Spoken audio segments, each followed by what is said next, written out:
This is so rude. Oh my god, Okay. it says the broadcast is live. We're live. Hey, cool. Fingers crossed. Hopefully that's actually correct and we're actually live. But if so, hello everyone, or no one who's in, but whatever, for posterity. Hello everyone. This is Caillou, and I'm back with Leah and Alex for a Return to the Realm live show because we just wrapped up Assassin's Apprentice, the first book of the Realm of the Elderlings series. I'm slowly becoming better at saying that. But yeah, and today we actually have a special guest, my friend Julia, who has only read the first book, and so we're going to have a fun little, spoiler-free section at the start. And then at the second half of the show, we'll transition into a spoiler section, at which point we'll kick Julia out. So if you end up coming in midway and are wondering whether it's spoiler-free or otherwise, if there's 3 people, it's spoilers all. If there's 4 people, we're still in spoilers for Assassin's Apprentice. Okay. So I guess before, my thought was the first thing we could do is kind of talk to Julia about any impressions they had of the book from a new reader's perspective. But before that, does anyone have anything they want to say on the book as a whole, just to set it up or summarize it, I suppose? No, I just really hope that I don't spoil anything for the future book. I'm like, I need to keep my mouth shut, and I can't say anything because I am definitely going to spoil it all, and I feel so bad. I'm nervous already to do that. So I have read the prologue of book 2, but nothing past that. Got it. Okay. Exciting. Well, I can summarize this book just for anyone just jumping in. So the first book is our introduction to all the characters, including Fitz, and we see his childhood. He's dropped off at the doors of his father's family by his maternal grandfather, and then he grows up in Buckkeep as the prince's bastard and is trained to become an assassin. Their country is getting attacked by red ship raiders, and they're trying to fight them, but it's kind of a losing battle. And Fitz tries to train in the Farseer magic called the skill, but he's pretty much got the skill beaten out of him by the skill master Galen. And then his uncle Verity is going to get married, and Fitz kind of accompanies the wedding party, which is Sans Verity, because his other uncle Regal's going in his place. And mischief ensues, and Regal tries to kill everybody, including Fitz. And the last we see is Fitz dying on the ground with his old dog friend. His childhood dog friend, yes. Yeah. Yeah. That's a very brief summary, but for anyone. I was thinking more Fitz has 3 dads, 2 dogs die. Yeah. just the haiku version You of a think summary. it's 1, but it's 2. Mm-hmm. Yeah. Okay. Yeah, I guess, Julia, so what were your impressions of... Let's start off with, the book in general. Sure.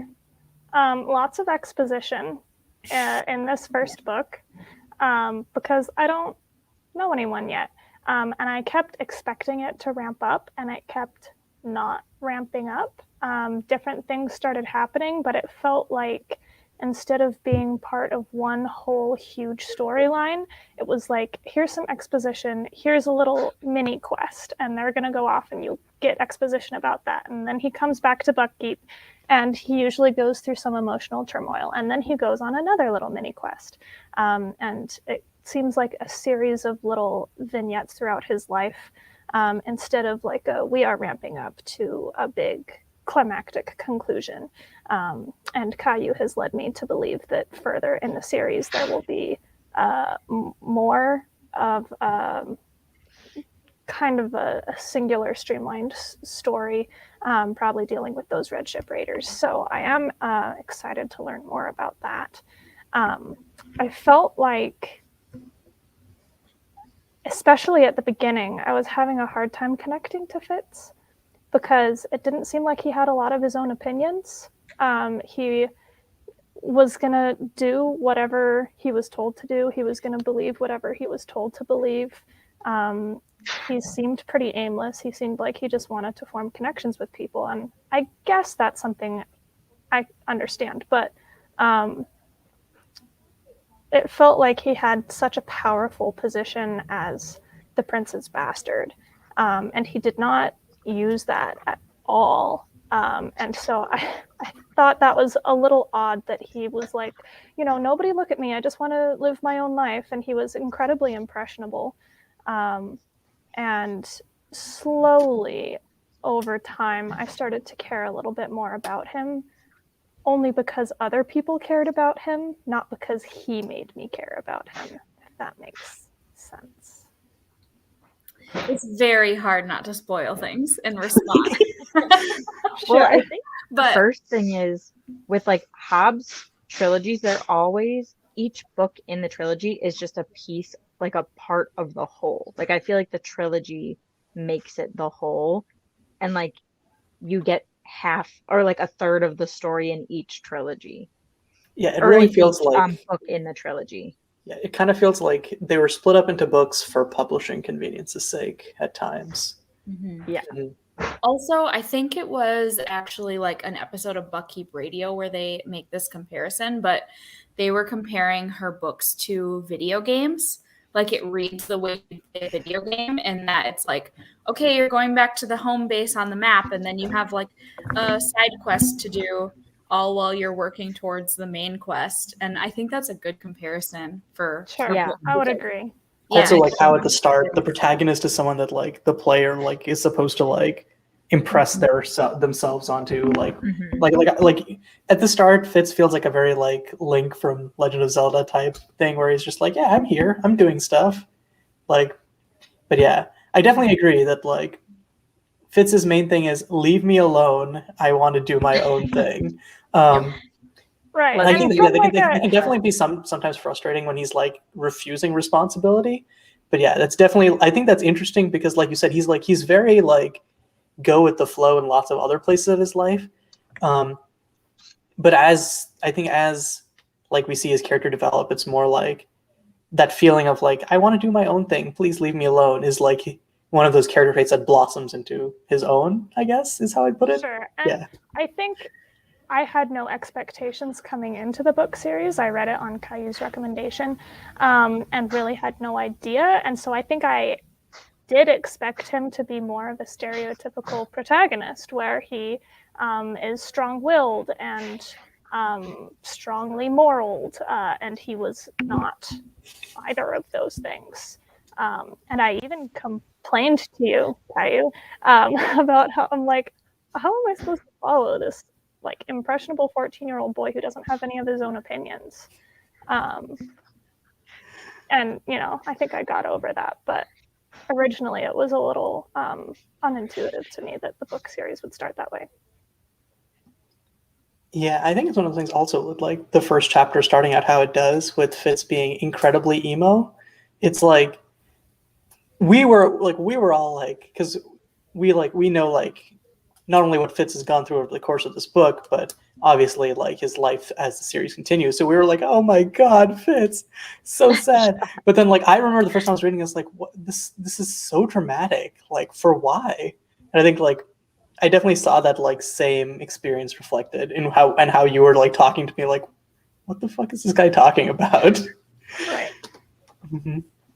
I know the first time I read it, I really only started reading it because I had study hall in high school and I had nothing else to do because like we weren't supposed to be on our phones, and like I liked reading anyways. So I just picked this up because I'm like, my grandma got me this for my birthday, like let me check it out anyways. And I would just read slowly in there. And I didn't like, it was fine at first. So I'm like, let me just keep reading. And it wasn't till probably like halfway through the book that I was like, oh, like I actually really like this, and would like finish it outside of study hall. Cause like originally it just started as my study hall read. And now it's like near and dear to my heart. I would agree with that, Alex. I only read this book because I had nothing else to do. It was the only book that was downloaded on my phone, and this summer I had because a I job airdropped it to her, and she refused to download any others. Right, yeah. So this is the only book on my phone that I could read without service. And this summer I had a job where I often was out of cell phone service and often had to wait for things to happen. So I would just like sit and read because there was literally nothing else to do. And this was kind of like oh, okay, I'll humor my friend. And now I'm like, second book, please, for me. Once it picks up, like I feel like a lot, and I think this trend continues throughout a lot of her other books too, but Definitely. it's very slow. And then, like you said, you have like the little mini quests, and then it goes back to being slow for a little while. And then all of a sudden, the last like 5 chapters, it's like bam, bam, bam, bam, bam. And you can't put it down. And then you just like are left being like, oh my God. You're like, what just happened? Yeah, exactly. I got my uncle hooked on it, and I bought him the first book because I refused to lend out my books anymore. And I bought him the first one, and he then borrowed the second one. And once he finished the second one, the second he finished it, I wasn't even home. I'm pretty sure I was either out of the state on like a vacation or like even out of the country. And he calls me and is like, I need the third book. I just finished it. Like, wait, I need the third one right now. And I'm like, oh, I literally can't get it to you.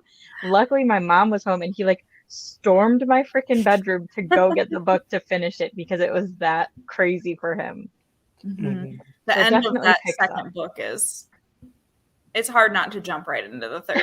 I know. Yeah, if you're worried about like stuff not happening, definitely I think the second book is where there's definitely a lot of like there's still like the like times of like just chilling at Bucky where you can like take a breath. Mm-hmm. But yeah, like we definitely get a lot more moments of like ramping up as compared to this book where it's like meet the cast. Yeah. Mm-hmm. Which like I guess sorry, go ahead. Oh, I was just gonna say this one's fun to read like after you've read everything, going back to the whole meet the cast thing, because you get to see these characters like in their mundane lives before the story unfolds. So it's kind of like comforting to go back and reread. And it's more interesting too, because you know more like nuance of characters. So it feels a little bit less dense, I think. And you kind of get the innocence of seeing Fitz as a little kid, because throughout the rest of them, he's mostly an adult or like a young adult to a grown man. So we don't really get to see him as a kid. I don't think I knew that he was going to grow up. I mean, I guess he grew up a little bit in the first book. I would not count this as a spoiler. Please don't feel bad about it, because it's like kind of hinted. I think he tells a lot of the first book in like I remember this happening, which makes it very much feel like he is recounting the series from a later point of time in his life. And I don't really know what point of time that is in his life, but it is his retelling of his childhood. And I mean, he started at 6 at the beginning and ended around like 14. And I guess I don't really know how much older and how fast his age is going to progress. I don't know if that's a good precedent for the rest of the trilogy, if he is going to continue to progress a certain amount of years every book. It very much does feel like he is retelling a story from an older perspective, though. So I think that's interesting to learn that later in the series, I'm going to benefit from that older perspective more. Mm-hmm. I feel like Fitz gets older, but I'm not sure how much more perceptive he gets. Understood. As just a person. Yeah, speaking of, it's a lot of fun to like go back, like speaking of like character introductions, like go back and be like, oh wow, I thought of this character as like XYZ because Fitz told me they were this. And then over the course of the season I realized, no, Fitz is just a dumbass and has like this shit for brains perspective. And like people are actually not how he thinks they are. Yeah, we talk about that a lot throughout the podcast with ages in particular, where it's like Burrich and Shade are described to be like 60-year-old men, and then you find out like that, it's They're like not they're just that old. grown-ups, and he's like describing them the way a kid would look at them. Mm-hmm. Sure. Well, I guess like speaking of like the individual characters, you also like one of the things you mentioned earlier, Julia, is that like you came to care for Fitz because of how other characters cared for him. So like I guess like which characters were your favorite of the supporting cast? Why? And I guess just like what do you think of them in general? Because I think that this is definitely a book where Fitz doesn't really shine as a character in his own right, but we get to enjoy a lot of more of that like character moments from the supporting cast. Sure. First of all, Smithy writes.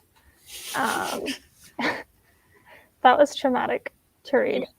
That Smithy dies. Smithy is Fitz's second dog.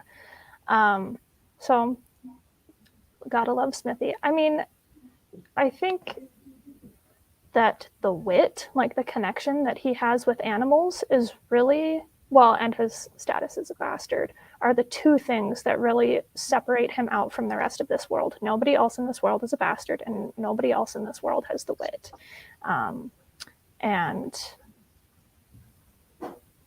those kind of allow him to come into himself a little bit more because they are so unique about him. And so his connection with animals, his connection with his horse and his dogs, really make me feel like I care for him more because I can understand the connection to his animals that care for him, which makes his connection to Burrick so much more bittersweet because those are kind of diametrically opposed to each other. The more he cares for his animals, the more he alienates himself from Burrick because Burrick doesn't approve of that. And so it's kind of like I want him to have his cake and eat it too. I want him to benefit from the father figure of Burrick, but I also want him to feel the love and affection from his animal friends. Yeah, and it's like it's sad because like we, as like from an outside perspective, we can see that Birch is kind of hypocritical because Birch has like the same love for his animals. And he does like use the wit to like feel out for them. He's like, he even says at the end of the book, sensing a thing is not the same as using it. And it's just like, but he has this like prejudice like built into him from whatever experiences he had in his youth. And it's just kind of like this, I guess, like dogmatic part of him.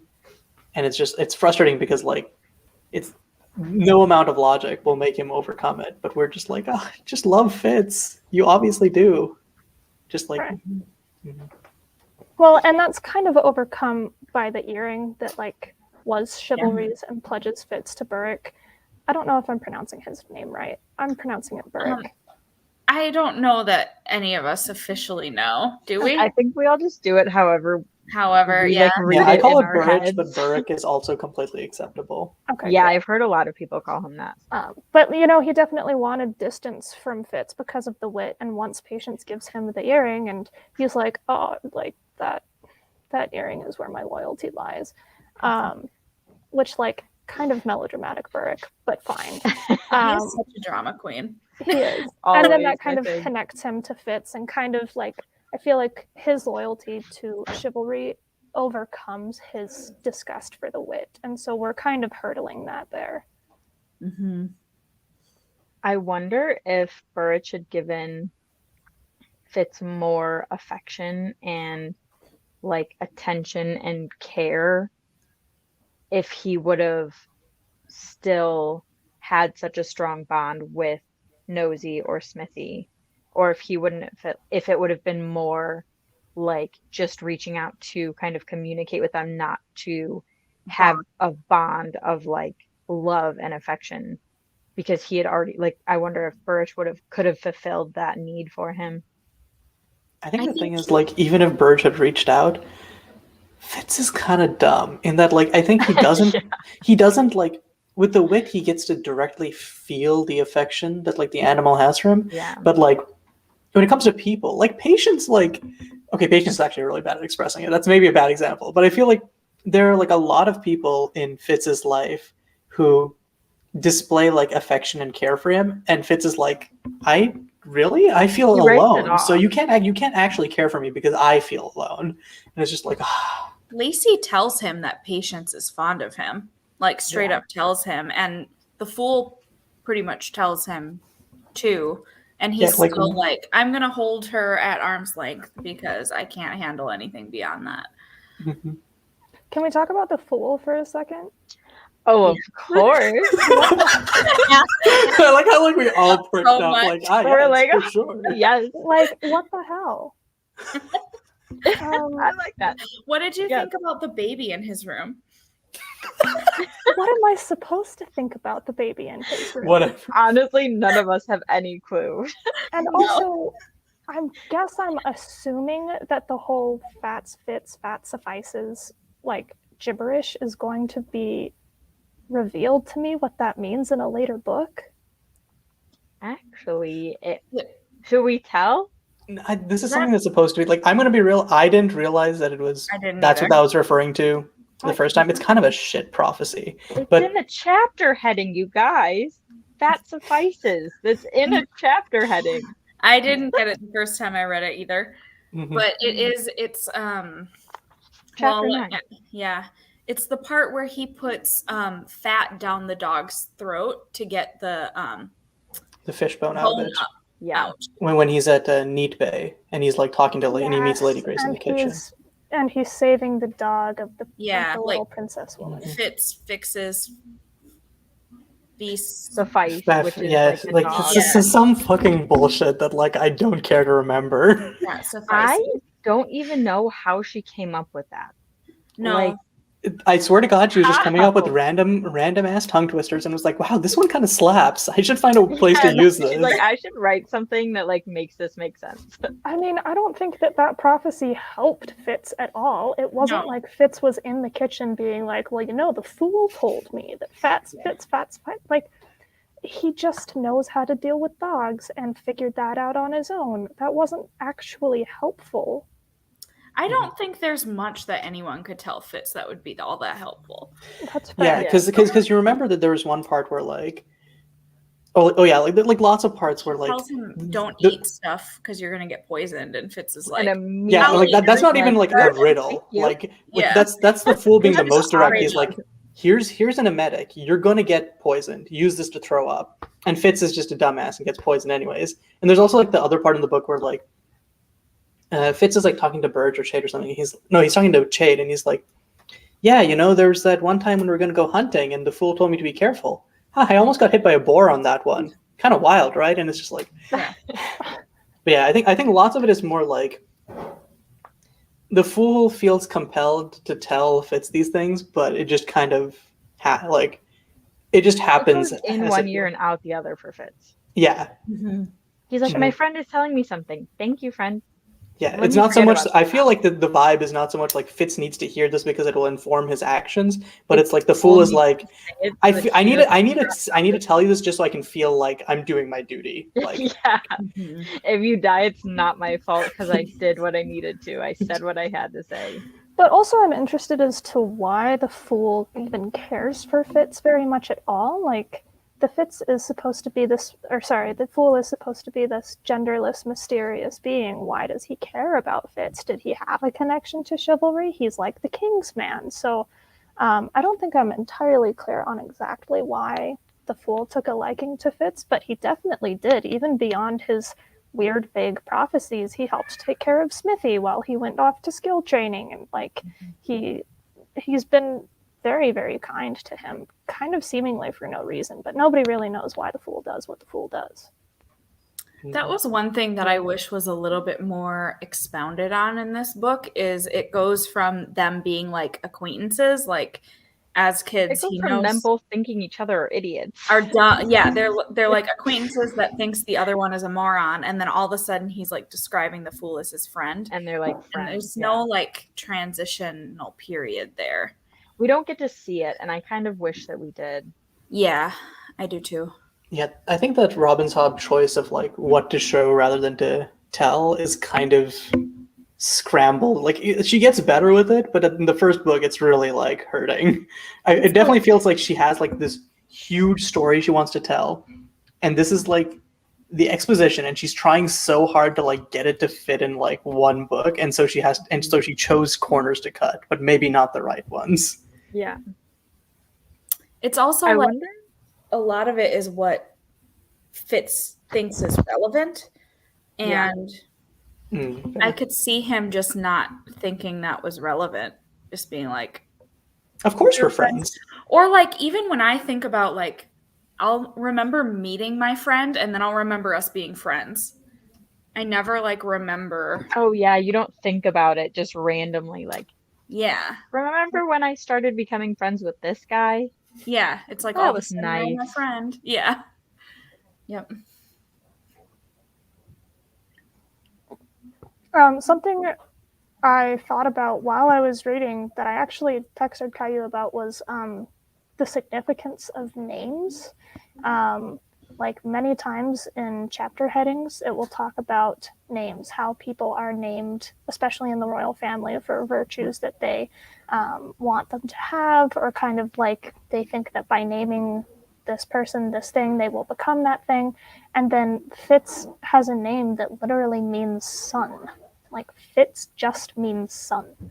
And it was kind of given to him as an afterthought by Burrick because he just needed something to call him.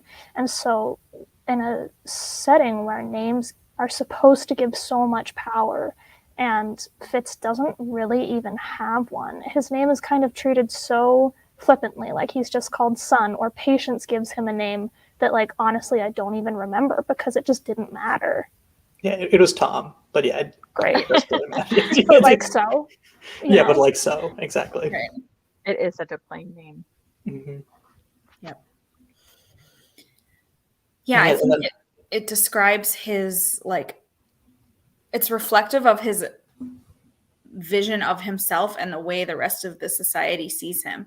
Because very few people see him as an individual. A lot of them just see him as Chivalry's, like, bastard kid. Right. I thought it was particularly profound when he actually started talking to people about chivalry. And he kind of assumed his whole life that chivalry didn't really want anything to do with him, and like didn't understand why he gave up the throne and never talked to him ever. And then I think it was Burke who told him, like, oh no, he talked about you like a lot. He really cared about your well-being. And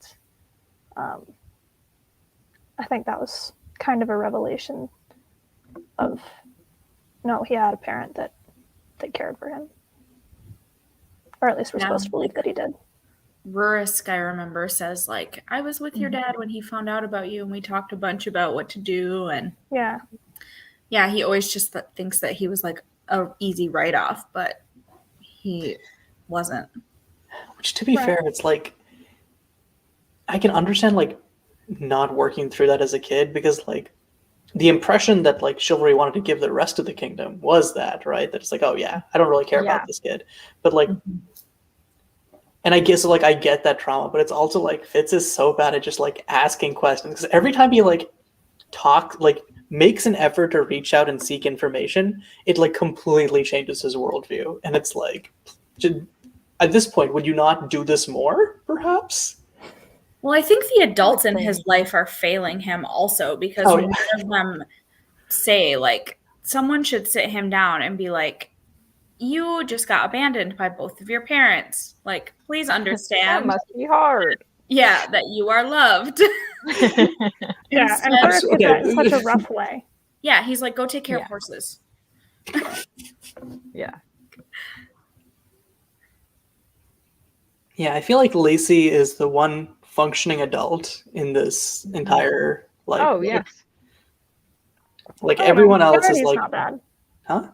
Verity's not bad. He's just busy.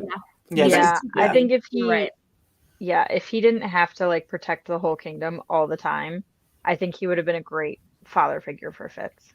Yeah, unfortunately, like, there's Verity who's not around enough. There's Shade who's, like, less around, but also basically just, like, is like, here, you want trust issue trauma? And just, like, dumps that on Fitz and is like, here's feeling like you're a tool for the rest of your life. And then there's Burrich, who's around all the time, but has the emotional, like, range of a teaspoon and has no ability to, like, convey that he actually cares about Fitz. And also actively discriminates against him. Oh, yeah. Yeah. Burrich is like possibly the worst communicator that I've ever encountered in literature. Like, he's terrible. I have such a love-hate relationship with him. Mm-hmm. Like, yeah, I think a lot of people do. I know at least I do. Yeah, for sure. Because I'm like, when he's beating Galen's ass, I'm like sitting there like crying my ass off, like, yes, you go, Burrich. But then like 2 chapters later, when he's like, I'll have nothing more to do with you, fuck off, I'm like, Burrich, you've chosen death? And it's like, okay. Sometimes he makes me want to blue skidoo into this book and like punch him in the face. Yeah, he deserves it sometimes, for sure. Mm-hmm. But yeah, I think it's one of those things where it's like, you mentioned like Fitz being like very impressionable and a blank slate, and I think that like that's very true. And because of how impressionable he is, he grows up into a very dysfunctional adult because the adults in his life fail him. Sure. Yeah. Also, Royal just seems so petty to me. Like, oh, is there anything more blatantly emasculating than feeling threatened by a 13-year-old kid? Like, shut up. Right. Yeah, he's the worst. He's such a like cartoon villain. Mm-hmm. Yes. Like, he reminds me of a lot of depth, I think. Yeah, he reminds me of like I think it's Prince John from Robin Hood, Disney's The Robin Hood, where he just like rides around in his chariot and like cries to his mom and his crown doesn't fit on his head. Yeah. That's regal. That is exactly regal. Mm-hmm. Well, and I think, so I'm just going to briefly touch on the prologue of the second book, which is like where Fitz considers going back to Buckkeep after. Cool. Yeah, this is not going to be like that much of a spoiler, but yeah, just in case you care about spoilers for the prologue of like Royal Assassin. The second book, he considers going back. Yeah. And I don't even think that I've read as to what decision he's made on that. He's just thinking about it, and I'm like, going back to Buckkeep seems bad. Okay, he considers that. Or why? Considers like, well, you know, Regal just tried to kill me. What's to stop him from trying to do that again? And that's kind of a passing thought he has, and kind of moves past it. And I'm like, no, don't move past it. That's a pretty good point, Fitz. Maybe dwell on that a little bit more. If you go back to Buckkeep, Regal will kill you. Like, why isn't that getting more weight in this consideration? I know it's a thought you've had. Think about it more. I think it's also like, because even in this book, Fitz thinks about like running away. There's one part where he's just like, I could just run to the forest and like no one would give a fuck about me. But like, I think he also understands that like, from what like Chada's basically like forcibly imprinted to him the idea that like he has a duty to the Farseer throne. If he does anything but his duty to the Farseer throne, he's a liability and will be like hunted down. Right. So there's like this like duty plus survival kind of thing on there. And there's also like, I think despite himself, Fitz has grown to care for a bunch of people around Buckkeep. Yes. He also I think patience, definitely like is worried about Verity because he knows that Regal's like a snake now. He knows he'd be leaving Verity and Shrewd. I don't know that he cares all that much about Shrewd anymore, but like Verity Regal almost succeeded in killing Verity in Assassin's Apprentice, but like Fitz was there and knew about it to stop it. So he has like that loyalty. Right. And I feel like in terms of the decision of whether or not to go back to Buckkeep, he's kind of damned if he does and damned if he doesn't. There's not a great option because you're right that with his duty to the throne, if he doesn't go back, he's now like kind of forfeited the benefits of staying at Buckkeep that Charity abandoned the throne to give him. So understandably, he's like on the Farseer shit list if he doesn't go back. Oh, for sure. And he has the potential for more deadly. allies if he does go back. If he stays here, he has Burrich, who's good in his own right, but like it's nothing compared to like having Shade and Patience and all of these other like people who are like way more well versed in like royal court proceedings, presumably. Mm-hmm. Yeah, I guess we've been talking a lot about Patience. Like, well, what are your thoughts on her? Mine? Yes. She's kind of ditzy. Very emotional. Yes. I kind of appreciate the position she's in, that Fitz represents to her everything she wanted and couldn't have. He represents the son she couldn't bear. He represents chivalry's loyalty, which she couldn't keep. And she just represents chivalry who is dead now, like Fitz does. So I definitely understand how Fitz is kind of an emotional catalyst for Patience. I respect that she has a lot of pull in court to get him educated in the ways that she wants. I feel like she's really out of touch, despite that pull she has. Like, she doesn't understand what a big deal it is to give Fitz a dog. She doesn't understand how big a deal it is for her to really like his dog paintings. She doesn't really understand anything about him. And I think it's very nice of her that she tries. You know, she could hate Fitz for everything that he represents, and instead decides to be the mother he never had, in her very misguided way, but not entirely ineffective either. Yeah, they're kind of weirdly perfect for each other. Like, there's no gift that anyone could give Fitz that would mean more to him than a dog. And she has no idea, but that's like what she happens to give him, just on a whim. And out of all of the things in her room, that's what she chose. Mm-hmm. Right. Like, Yep. I have the like book with the illustrations, and there's one of Patience. Oh, yeah, let's do it. really? Since she's the topic of conversation. Oh, whoa. She I looks didn't so think of much her as a younger than I brunette. thought she was. Yeah, that's the exact thing. I was imagining her as like I not always picture old, her but being- definitely like It's like yeah. I feel like she's an old lady, but not like, you know. Mhm. I always thought she was like 50 or something, but she's got to be young still. She's like the same age as Burrich. she's probably like Yeah. mid-30s or mid or early Yeah. 30s. Probably Yeah. I always thought she was Burrich. blonde. I always thought she was blonde. Yeah, same. I don't know Really? why. I imagine her having like straw blonde hair. I think she's I younger always than picture her with dark hair. Burrich. But like, if you get, it's really detailed. It's kind of hard to see, but she does have like bags under her eyes. Like, she's a little She's tired all wrinkly. the time. Like, she's Freaking not. same. She looks like she just got done crying. Aw. That's probably accurate. Mhm. Yeah. The subject.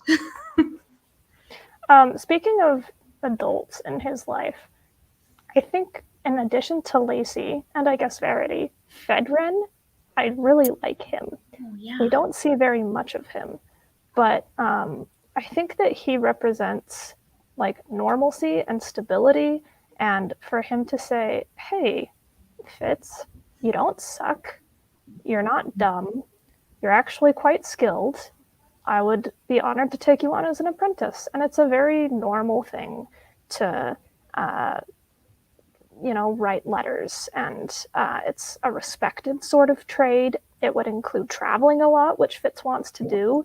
And if Fitz weren't caught up in all of the royal family assassin crap, he could just go have like a normal life. And I think it's like a little bit tragic that he's offered that opportunity that he cannot take, because that's really what he should go do if he were in. And we see charge of later his when life. like there's this point where like Fitz is like he's like thinking like, oh, Patience just sees me as like a nobody, and the only part of me that's like a trade is the assassin part, which I can't talk to her. What is there of me other than that? And the thing that he goes to is what Fedrin has given him, which is these like the skill for like essentially just like writing, but also like just general, I don't know what you call it, like drawing, art. Yeah. Yeah. Illustration. Yeah. I think Fedrin probably also represents the life that Fitz could have had. Mm-hmm. And like the potential to have that normal life had he not already been sworn to the king. Right. Sure. Like if I personally knew Fitz, I would say, go work for Fedrin. Stop talking to everyone else. Like, yeah. What are you doing? Cut everybody off. I do think it kind of sucked of Fedrin to just say that to him, though, and not, like, check with Bring a it up higher up. to the king. Yeah, because it, like, breaks Fitz's heart when Shade's like, you can't do that, you'll get murdered. Mm-hmm. But I think it's also, like, an interesting depiction of Fedrin's perspective because, like... Fedrin thinks that he doesn't realize he's, like, not boy. your average kid. Yeah, exactly. Yeah, right. Yeah, like...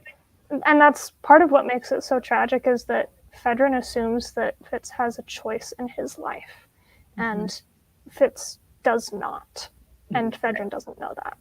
Yeah. I think another thing that shows that is that, like, the epithet that Fedrin calls him is boy and not bastard or Fitz, like other characters do. Mm-hmm. Yeah. Yeah. I wonder if Fedrin would have given him a name if he like went off to scribe with him, because he can't just call him boy forever, and he can't introduce Fitz as boy to like other people. Right. I mean, like Burrich and Shade be like, watch me. Like, yeah, like for someone who like the name of things is probably like is like really important. So like I could definitely imagine that being like, yeah, I got to give you a name, like, and then just like, hey, this is how you write it, and it's like, oh, cool. Yeah. Yeah. Every time we talk about this, I get one step closer to actually writing like a Fitz scribe AU fic. Like, I like we're like at 60%. Yeah. The way there. I feel like if once we get through Royal Assassin, like you'll be ready. You can do honestly it. True.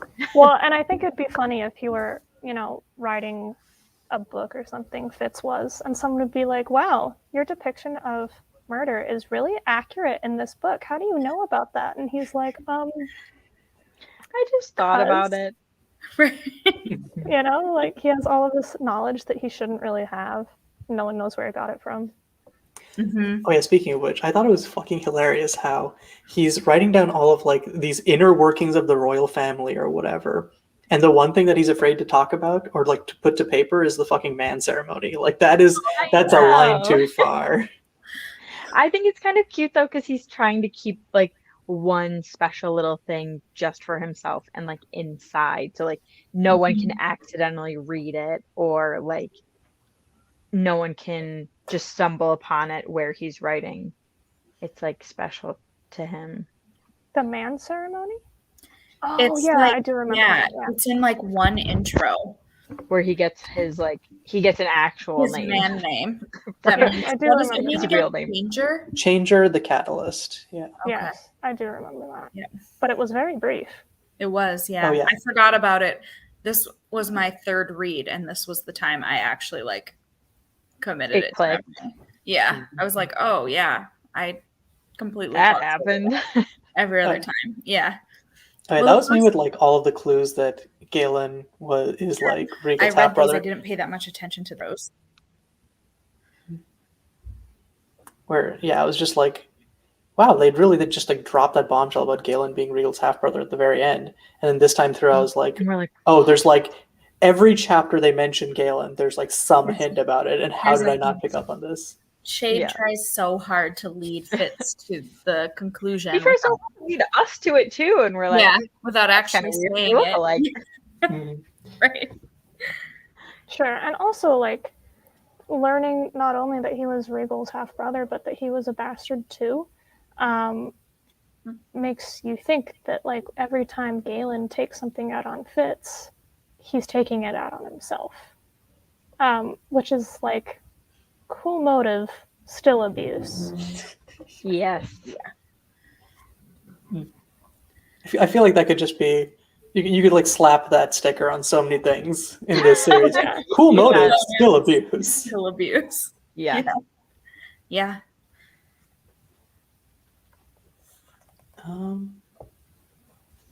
Trying to see if there's any other like cool illustrations in this that I should show you. If there's one of guys. Shade, I would really love to see it.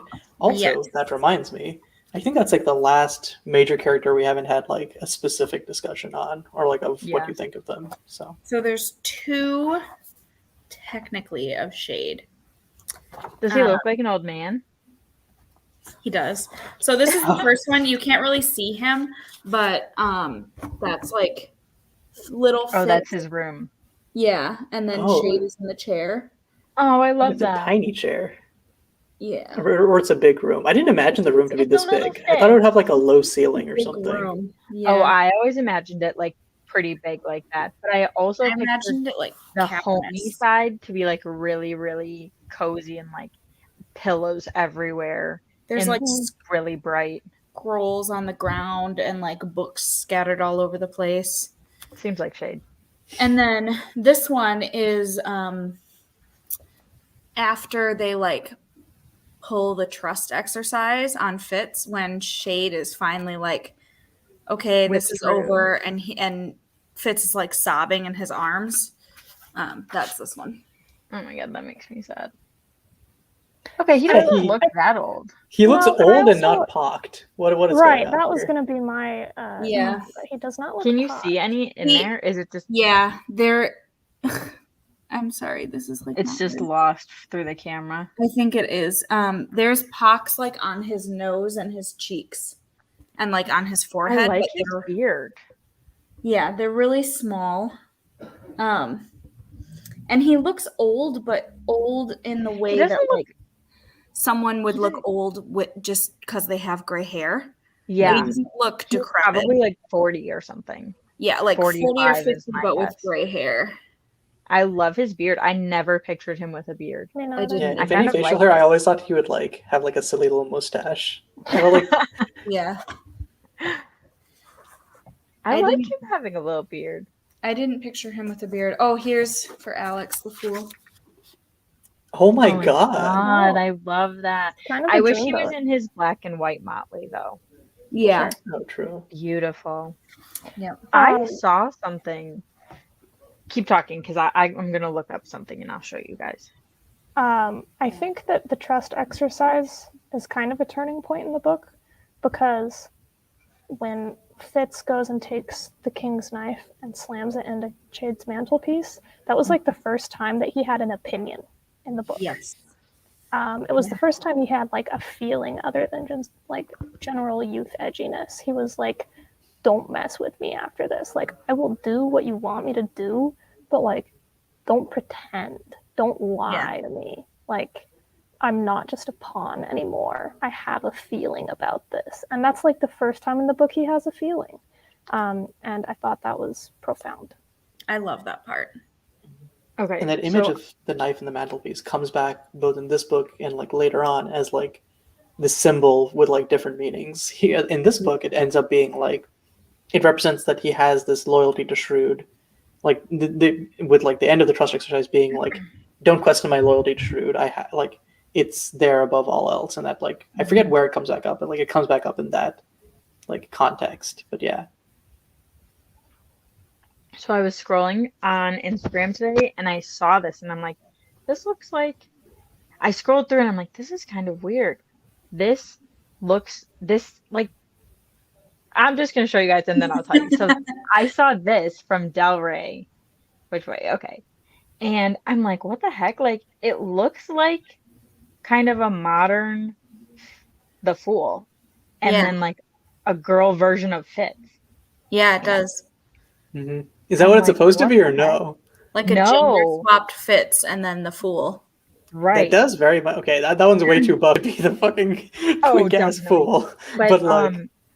It's, and we even know that Fitz like, when he's not in mourning, he at one point he does get like that long hair, right? Yeah, that's right. Yeah. I think it's for a book by Naomi Novik. Okay. I think it's like in The Graduate. I think it's that or something. I can't remember what the title is, but cool. I saw that and I stopped. I'm like, what the heck? Like, this is kind of cool.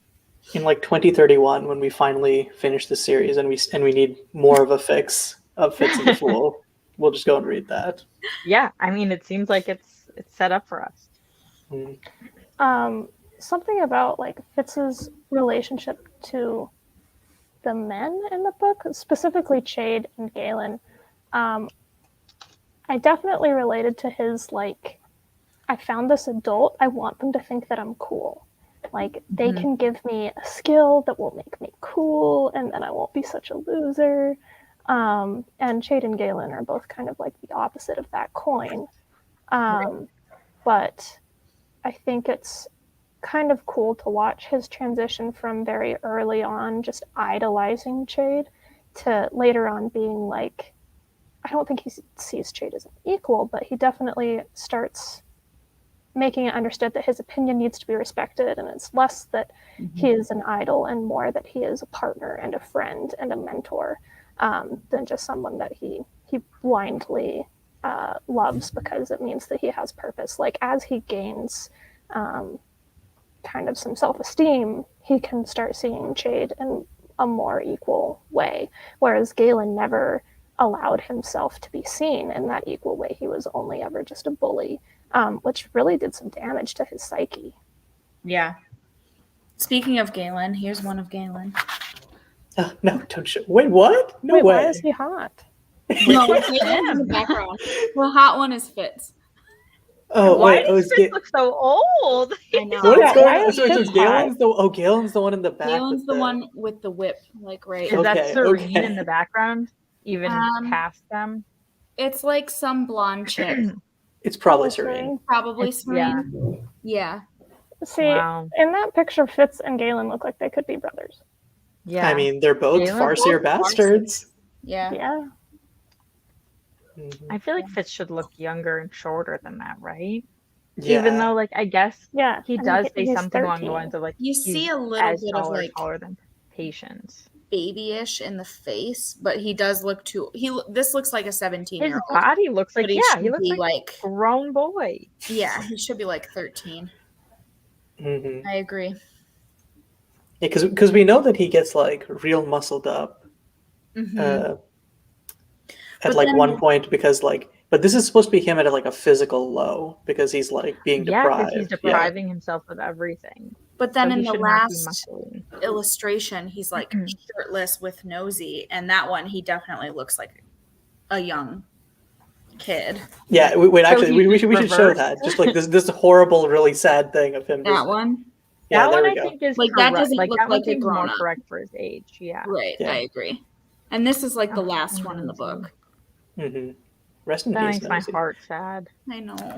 I can't believe I say this every time this gets brought up, but like it's just she really killed a dog, killed another dog, went, oh no, I didn't kill that He dog. brought him Actually, back haha, I'm to killing kill this him dog. again. Yeah.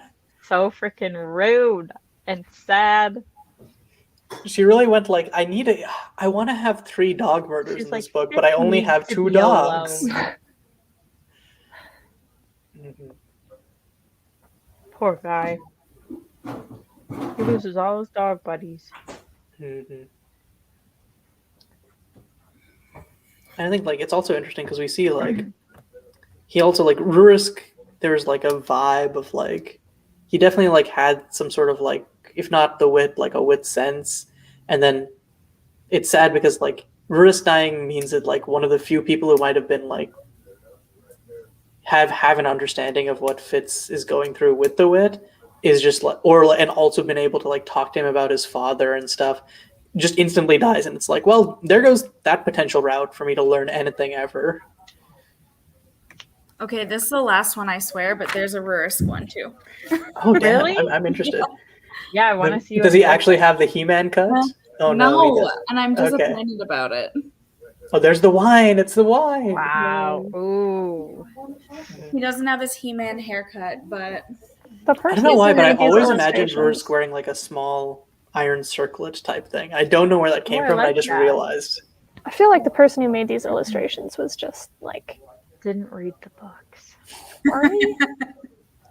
Like they just made everyone hot, and I feel yeah, like everyone is hot except for They Galen. should all be ugly Galen as look fuck. I feel like the only person who gets to be hot is Molly. Yeah. Well, okay. Not to put spoilers on it, but then we find that Fitz and Birch are also supposed to be some degree of hot. Yeah. Birch is supposed That's to be true. hot. Yes. Yeah.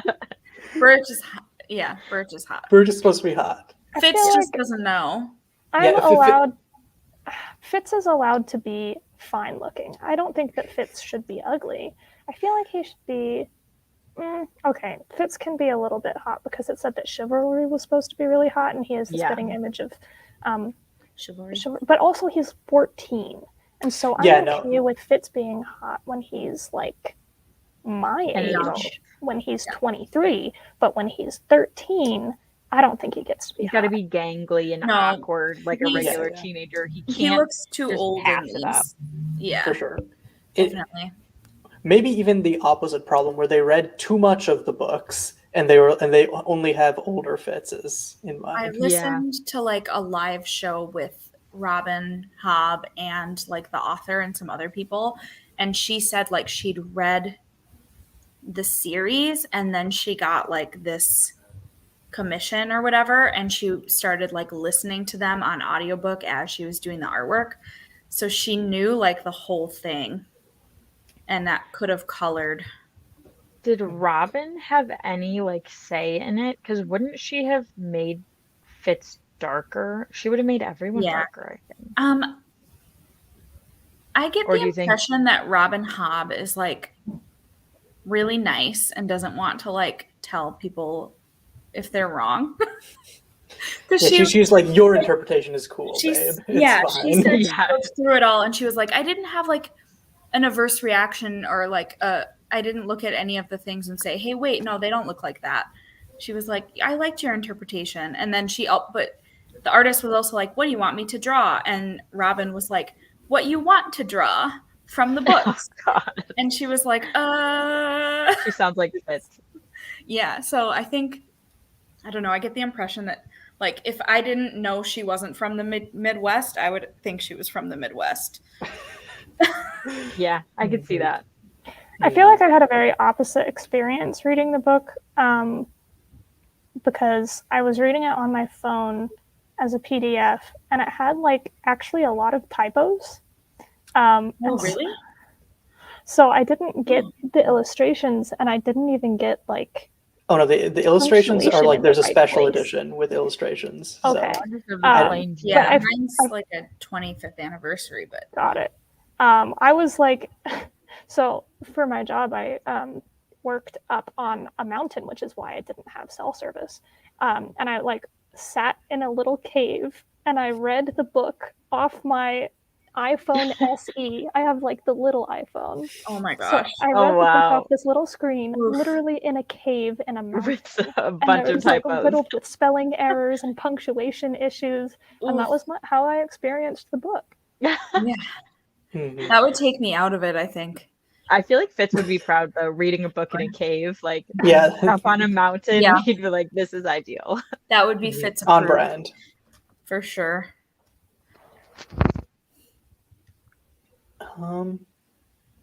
Again, do you have like anyone have any other questions, or like Julia? Do you have any other thoughts on the book? I don't think I do. Now that so my job was seasonal, and I no longer frequent that cave. Reading The Royal Apprentice, I think I'm going to have to make time for, because I no longer have the excuse of, I don't have cell service. Mm-hmm. So we'll kind of see how my reading of the second book progresses. I think it's something I'm going to have to consciously make time for, which is something I believe I'll do, but definitely kind of a different mental gear for the reading of the second book. Thanks for letting me talk for the last hour. If you finish Farseer, don't do what I did and go immediately to Tawny Man. No, read Live Ship Trader. Yeah. No, I will be the sole voice against this. I think. No, don't you do it. I read Tawny Man first. So did I, and I really. I read Tawny Man first. You've got to read Live Ships before Tawny Man. As much as you want to be with Fitz and be best friends with him, you can't. You gotta just wait. Or honestly, I feel like Julia might actually enjoy LiveShip more.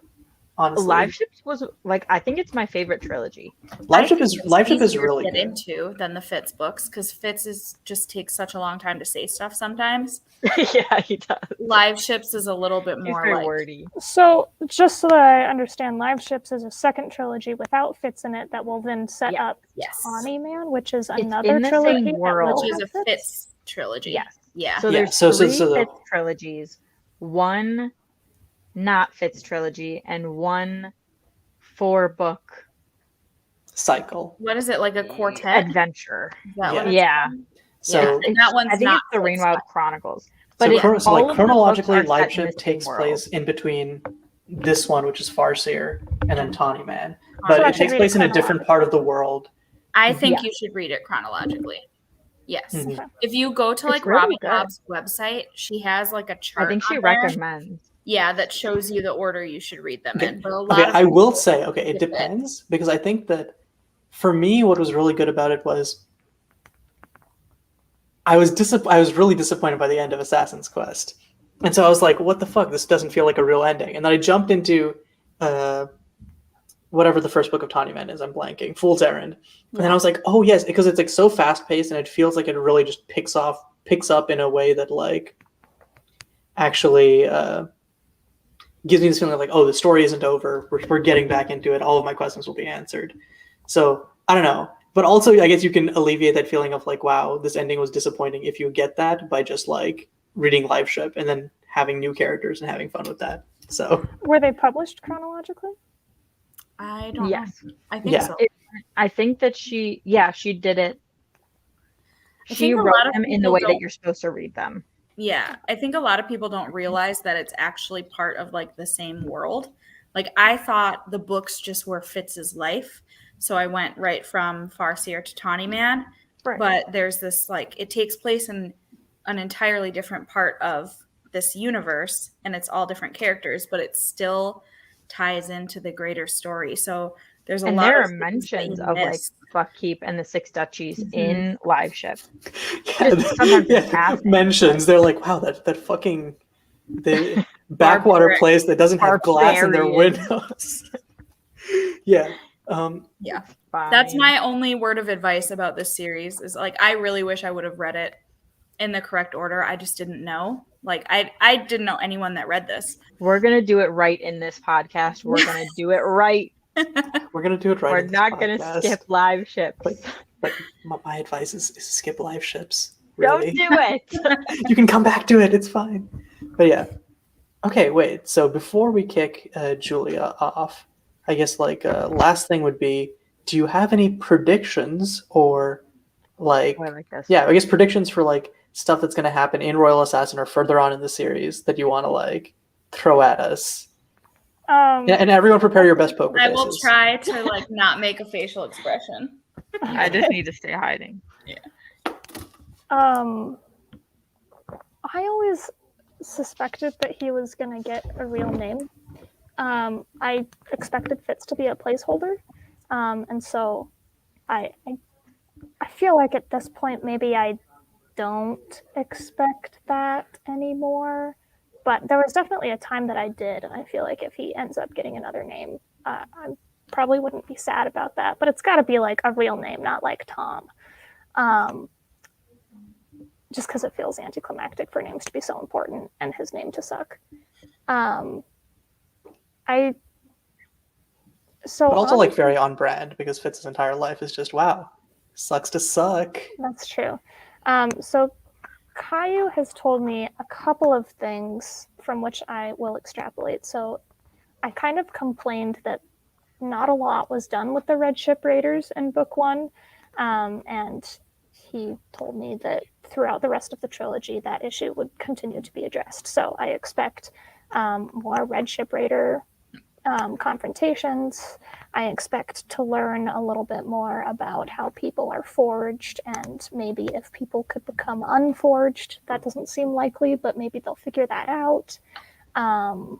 So I expect there to be a lot to be done with foraging, a lot to be done with red ship raiders. I don't really know anything about the red ship raiders, and so I would like to learn more about where they are from and why they are doing this and how they are doing this.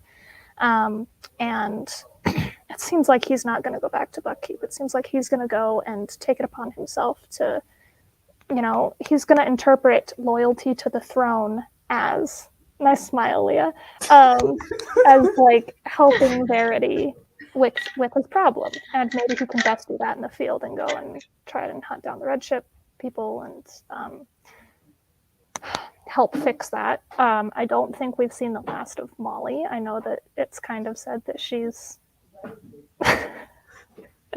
at this point we're just laughing at each other, laughing. Don't worry about it. I think that Molly probably has, she's got that guy whose name I don't remember, like Jade. What was his name? Jade. Yeah. Is that his name? Jade does not have rights in my mind. But I know that she's off doing stuff with him, but I don't think we've seen the last of her. So yeah, I think it's mostly going to be centric of the Red Ship Raiders plot. Also, Caillou told me, and I don't understand this yet, he didn't really tell me anything about why this is true, but he said that like the thesis of the trilogy is environmentalism, and I don't understand not the trilogy, like the series as a whole. Oh, okay. Why are you hidden? Well, my face was getting too giggly, so I just slid down in my chair. Slid down. So I'm interested to learn why environmentalism is the thesis of the series. Series as a whole. Yeah, I don't understand that yet, but maybe, and I really don't expect to understand it after reading the second book. It's a while before you understand that, I think. Yeah, At least for me, it was a very long while. I expect it to have something to do with being forged, but I don't know. Mm-hmm. Okay. Anyway, thanks for having me. I've had a blast. Thank you for joining I'll have to go and read the second book, and when you get to it, maybe I could guest again. I don't know. I don't mean to invite myself, but I've had a fun time. That would be dope. This is I like hearing your perspective because I accidentally read these books like grossly out of order. So I already had like a colored perception of all the characters in this intro book. So I love hearing like the way people perceive them when they're jumping into the series correctly. So I liked hearing your perspective. Great. Thank you. And I'll have a completely different sort of experience with the second book because it does not have a whole bunch of typos. I will not be reading it in a cave. There's actually an illustration of the map at the beginning. Like I had never seen a map of the Six Duchies before I opened up the second book. So this will be a different experience for me, I expect. Yeah. We hope you like it. Thank you. Yeah, thank you so much for having me, and I hope to be back. Yeah, for sure. Thank you. Yeah, just finish the book in a month. No biggie. Yeah. Okay. See ya. Bye. Bye. Okay, cool. That was hard. Night. It was really hard. So bad. Not just when she said, "I think Molly's gonna come back," I was like, "Oh my god, I want to really?" Spoilers, everybody. This is spoilers for everything forever. Molly comes back, and everybody hates her except for me. I love Molly. Do you? I was always Team Molly. I'm Team Molly too. Thank you. But I wonder if that's going to change on this reread because this is my first reread of everything ever. So like, but I think I'm always going to love Molly. The reason a lot of people I think don't like Molly is because they don't like the relationship that they have because it's ridiculous. But they're teenagers. Like, I think it's a very accurate portrayal of a stupid teen romance where you're just not thinking about anything. You don't tell each other shit because you don't know how to be in a relationship. Yeah. And it's not like Fitz learned communication from anybody. Right. Yeah. I think that like the first time I read this, I was like, wow, like Molly is so annoying. And then like about like halfway through, I was like, oh wait, no, Fitz is just a dipshit. Like all of like what Molly's like, because I feel like when we're looking through Fitz's perspective, it's like oh yeah, like why, like it's like Fitz isn't doing anything wrong, and then you look back, it's like, oh, Fitz is doing everything wrong. Yeah, he's just like lying out of his ass.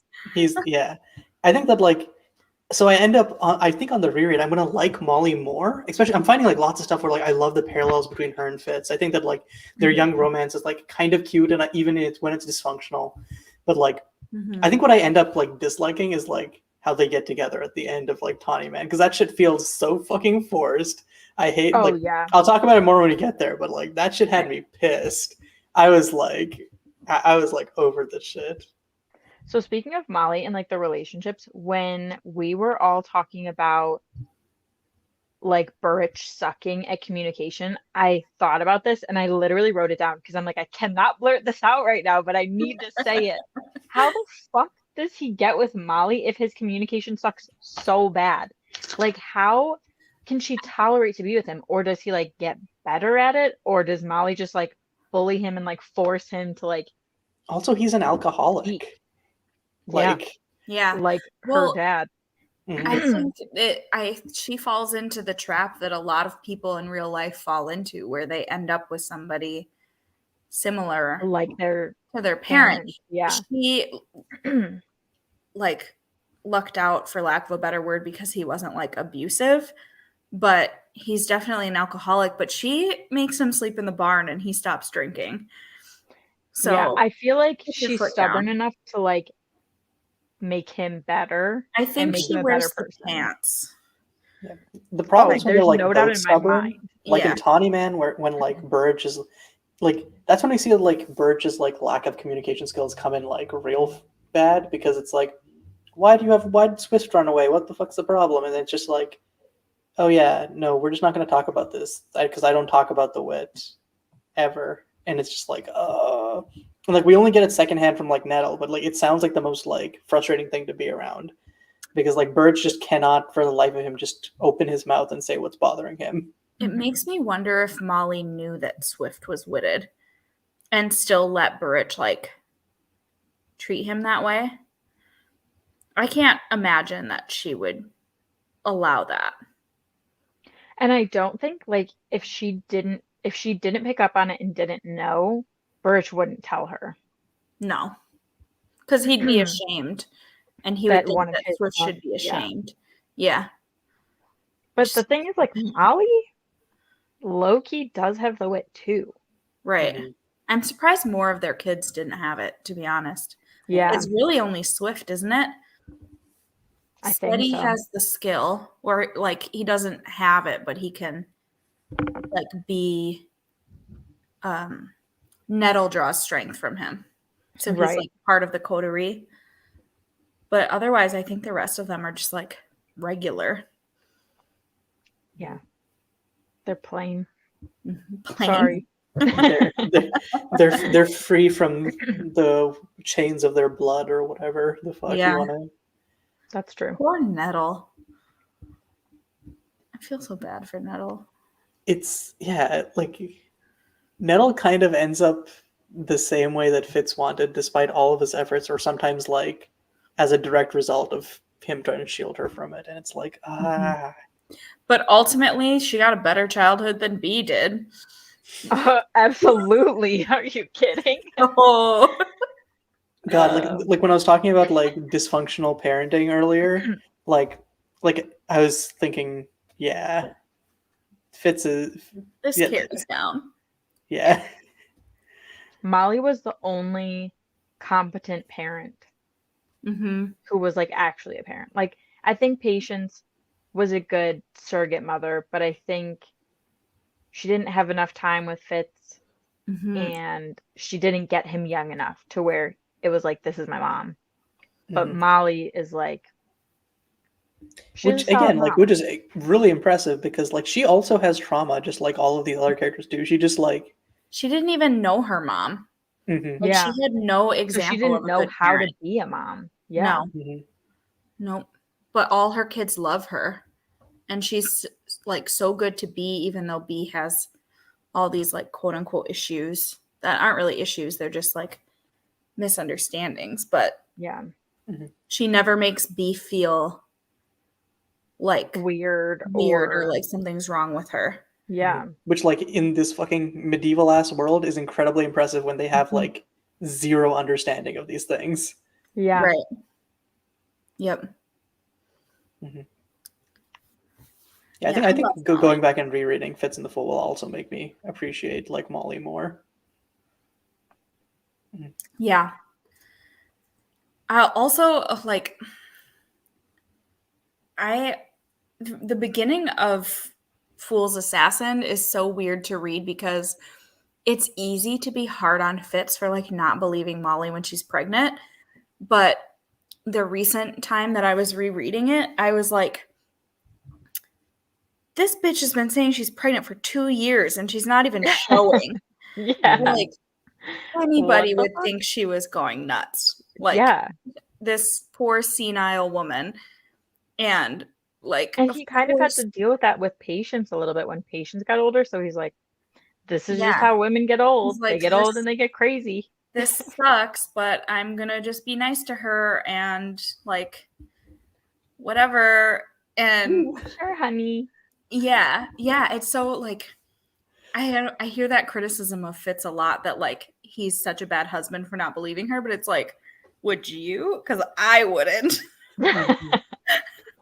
No, I wouldn't believe her at all. Mm-hmm.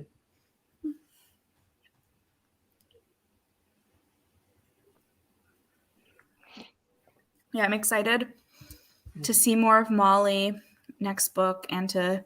I cannot wait for Night Eyes. Night Eyes. No.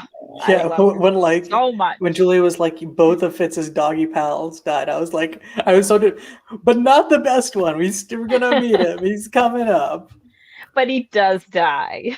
Yeah, but you don't have to know that because he doesn't die in this trilogy. So yeah, he can live on forever. Right. I'm almost like sad to meet him again. Yeah, because we're gonna lose him. We're gonna lose him in like 6 books, and he's not even in 3 of them. Like, he's not in live ships at all. Yeah. Mm-hmm. So sad. I love him so much. Honestly, that's probably another good reason to read live ships, because it makes the Night Eyes death like that much harder. Because like Night Eyes, you're back. Oh, Night Eyes, you're dead. Just like in this one book. Yeah. Yep. Yeah, I was like surprised at how much Julia picked up just from the first book. And I think that's both a testament to her being perceptive, but also a testament to Robin Hobb like seeding a lot of this stuff in really well. Yeah.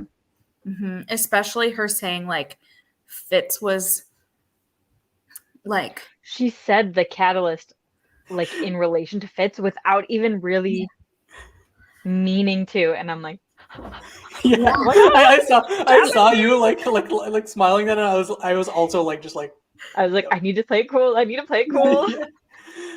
Well, and she says something about like it was hard to like him because he doesn't have like all that much emotion, and it's like, well, he's writing this halfway forged. Yeah. Or like she learned to like him because other people liked him. It's like, yeah, that's because Fitz doesn't like himself. So he doesn't paint himself in a likable the light that he should be shown in. Right. Because everybody we see else like countless times that like people think that he's a pleasant, talented, charismatic, very charming young man. Mm-hmm. And he's like, I suck at everything. I suck at everything. Nobody likes me. I'm probably ugly too. All alone. Everyone's trying to kill me actively. Mm-hmm. Poor Fitz. I love him, but he's got a lot of problems. He does. Yeah. Yeah, honestly, mad is Fitz happy for stealing that podcast title, because that's honestly like that or like Poor Fitz are just like the most descriptive titles for the entire fucking series. Yeah. Mm-hmm. Like we see little pockets of him being happy. Like that one part in this book where it's like, I was happy for a few months and I knew it. And I actually knew it, and we're like, and I love it. He's like gonna last. Moving along. You won't get that again until the end of Tawny Man. Mm-hmm. And even then you're without your best friend and your wit beast. Yeah, your best Or buds. your bonded partner. Also, she was talking about like the red ship raiders and wanting to know more about them. It was really hard not to say like anything. Yeah, I'm like, on one hand, I'm like, you will get to know more about them, but I'm also, this is another reason that I feel like I liked going straight to Tawny Man, because that's one of the things where I was like, what the fuck? Why we don't get any resolution on this shit? Yeah. Like, Assassin's Quest made me mad, and then I read Tawny Man, and I was like, oh, okay, cool. This is basically like the first half of the story. Mm-hmm. But yeah, I think if I had to read Live Ship Traders first, I think I probably would have dropped the series. Not because I wouldn't have liked Live Ship Traders, but I think that I just would have been like, I still would have been like plagued by like all of these questions, and I'm like, this is a good series, but I'm just mulling over all of this. I really I also really like the vibe that like, because I didn't read Live Ship Traders, right? I just went straight to Tawny Man. I liked that the vibe you get where it's like, you're just as confused as Fitz is in these moments. Like when Jack comes in, I was like, who the fuck is Jack? What is going on? And and then like, I feel like it helps you empathize more with like Fitz's betrayal or like feeling of betrayal at that moment when he's like, I don't know Amber, what is this whole thing that's going on? Also, yeah, like, and not understanding the Fool's different personas.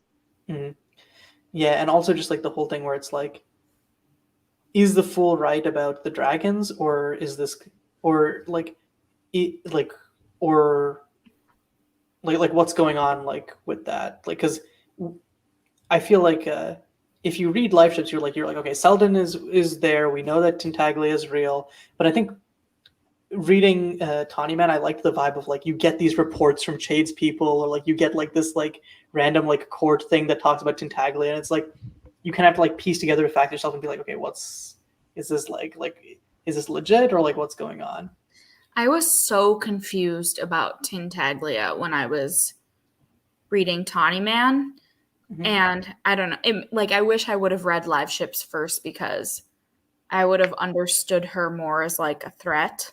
And I would have, like, there's so many little things that mean nothing to you when you're reading Tawny Man if you haven't read it, like the Fool naming his horse Malta.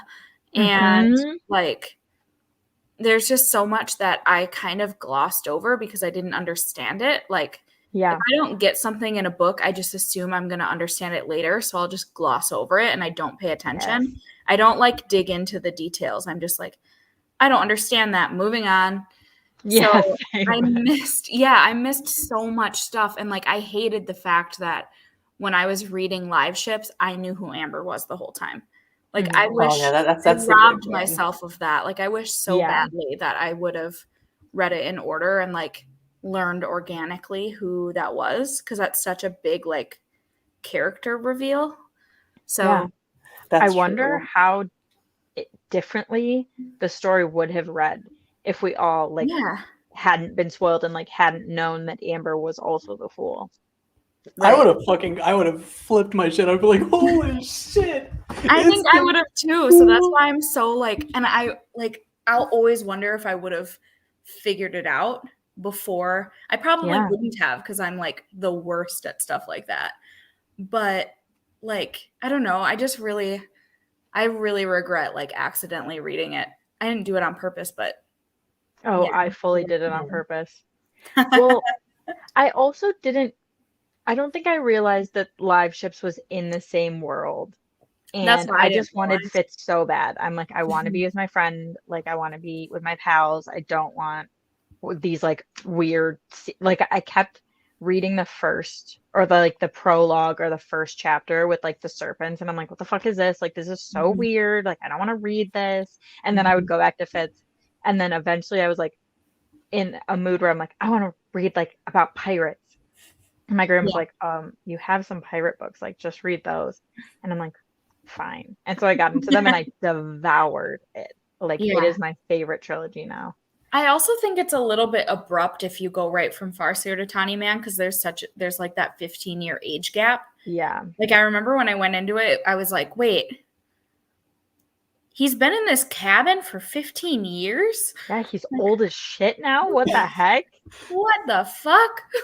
Like For Night me, Eyes I is kind of vibed with it because I was like, "Oh, this is the guy we've been like hearing from throughout the series." I was like so I excited didn't because I'm even like, put that finally we get together. narrator Fitz as the main character, and then he wasn't all I that didn't even cool. do But that. then like he was kind of just like some dope. But yeah, no, he's like, I've been writing things onto paper and then burning the paper for the last 15 Yeah. years. yeah. Also, I've been intermittently having sex with Starling, hunting with my wolf, and taking care of this kid. By which means I just feed him and like Yeah. point him And to he mainly tasks. takes care of me. Yeah, I pretty am much. not looking forward to dealing with Starling again. I hate her. Oh, I feel like I'm like an outlier. I feel like lots of people hate Starling, and like I like I think that like would I feel like she's a complex character where like I dislike lots of her where she's like in her like her pettiest worst places where she like hurts Hap by like questioning his parentage and stuff and like um where she like but like I think as a character she's like really interesting to me, I guess. I just think she's a Oh, yeah. raging bitch. Like, I mean, yes. I hate it because I I'm not want sure to she's a good love. human. Yeah, I like want to love female characters, especially in fantasy because they're few and far between.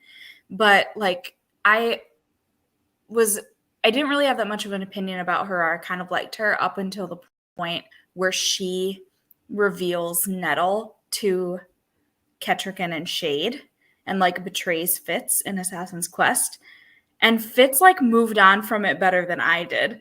Because the whole rest of the time, the whole like throughout the entire rest of the series, I was like, she sold out your child. Your baby. Like, that's the one thing that you cared about the most. And you're just like, you just move on from it right away. Like, I don't know. I could never forgive her for that. Yeah, she does some shitty things for sure. Mm-hmm. Yeah. We should cancel Starling. Yes. Yeah. She's canceled.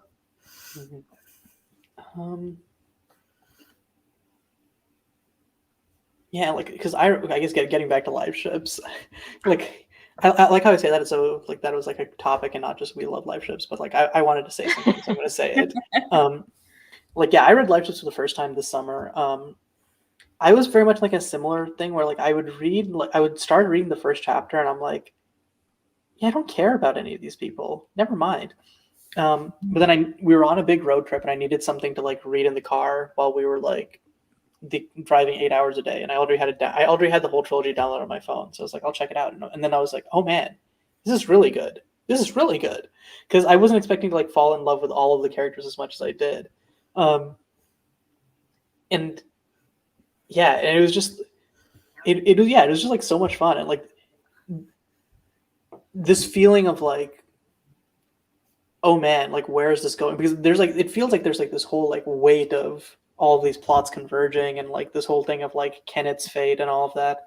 So I was like, oh yeah, they like Robin Hobb set this up really well. I don't think I liked how it ended. Like I think that like we can talk about when we get there. I feel like Robin Hobb sometimes like struggles to like nail the landings or like hit the landings, but like I think as a series it exceeded my expectations by like a lot.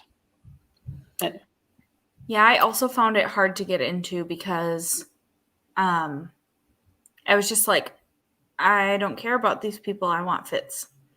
And it's a little bit overwhelming because there's such a large cast of characters and you don't know who anyone is. You don't know like anything about the culture of Bingtown other than what you've heard offhand from Farseer.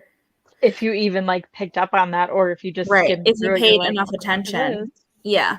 So it was a little bit intimidating and like difficult for me to get into, especially with the serpents. Like I read the first book and then I listened to the other two via audiobooks because I'll listen to books while I'm taking my dog on a walk. And like I feel like even by the time I got to the audiobooks, I still didn't really understand what was going on with the serpents. I was like, I know that Malkin is the nice one. And that's all I've got. So it was really hard to like, and I just hated, I didn't like Kenneth the whole time. I hated all of his, like he was fascinating, but also was so frustrating He's to kind read of everybody being. creepy. He's so Oh no, creepy. he's absolutely like, creepy. sweet. He's like And like it was he's the most frustrating. manipulative motherfucker around. Yeah, like the thing that bugged me about it the most, which I'm sure is intentional, but the fact that like everybody around him thinks he's this like empathetic genius. Yeah, and he's amazing. And he, Yeah, they're like, sucks. he wants to end slavery. He's such a good guy. And it's like, no, he's the actual worst.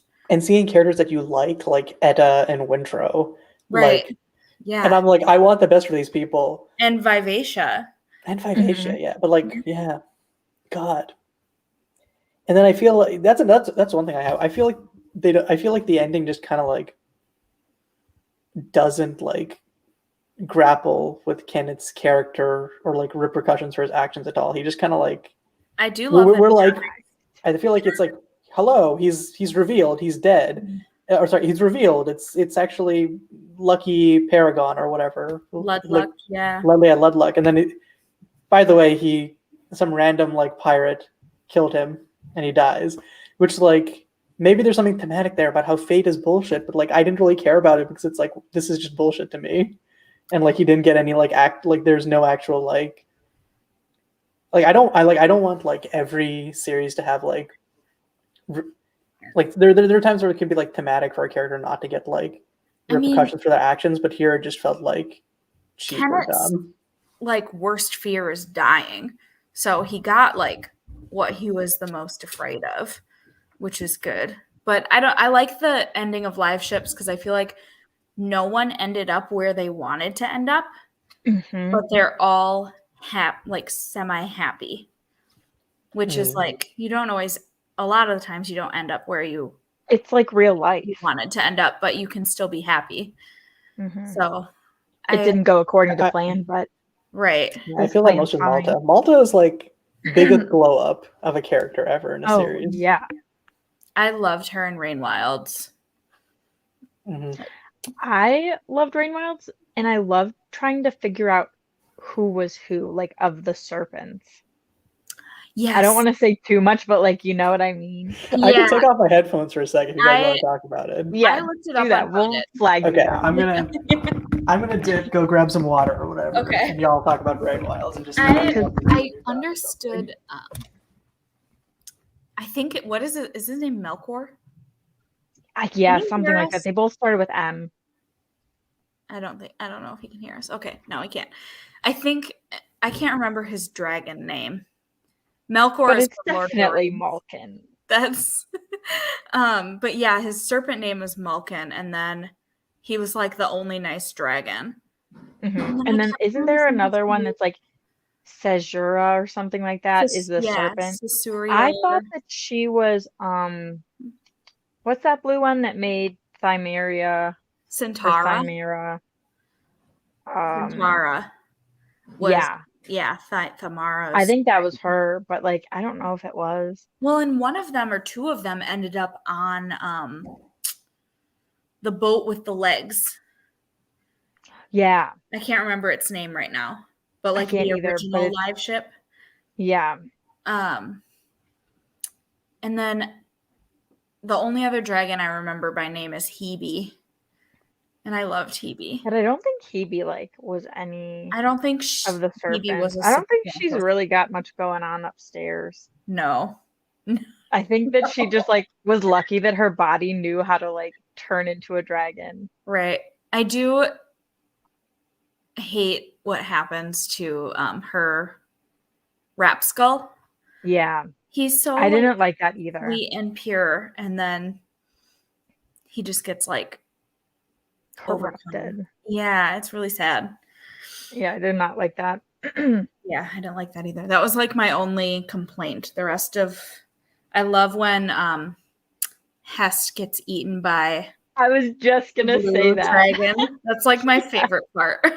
I loved that so much. Like you pissed a dragon off so much he got eaten. He tries to name it like a Blue Glory or something. Yes, he's such a dumbass. Like a dog. I loved that. I loved that. I loved that so much. Especially because everyone was finally freaking free of him. Mm-hmm. So what's his face could go on and love the Rain Wilder. Yeah, I just read these books this summer and I can't remember anybody's name other than like the main characters. I feel like there are way too many people and There's too many so characters that are Mhm. like main characters in that book. Because I feel like in live ships, there are a ton, but it's mostly easy to Yeah, connect the dots and like there's know. way more in Rain Wilds. Like there was even a chart in the beginning of my copy Yes, of mine Dragon too. Keeper. That had That all was like it had like all the yeah, characters, the like and all the dragon keepers, dragons. the dragons. Mhm. Crazy. Yeah. We're good. You can come on back. Okay, cool. We're finished. We said enough. I love how this turned into it. Like started as like an Assassin's Apprentice wrap up, and now it's just Now like it's let's the gush whole about like live ships and let's gush about Rain Wilds, but Mhm. like not at all talk about The Assassin's actual Apprentice. fits. Farseer. Yeah. Yeah, I think I it's feel like like because we not kind of everything covered we lots did. of the stuff that we were excited for about Mhm.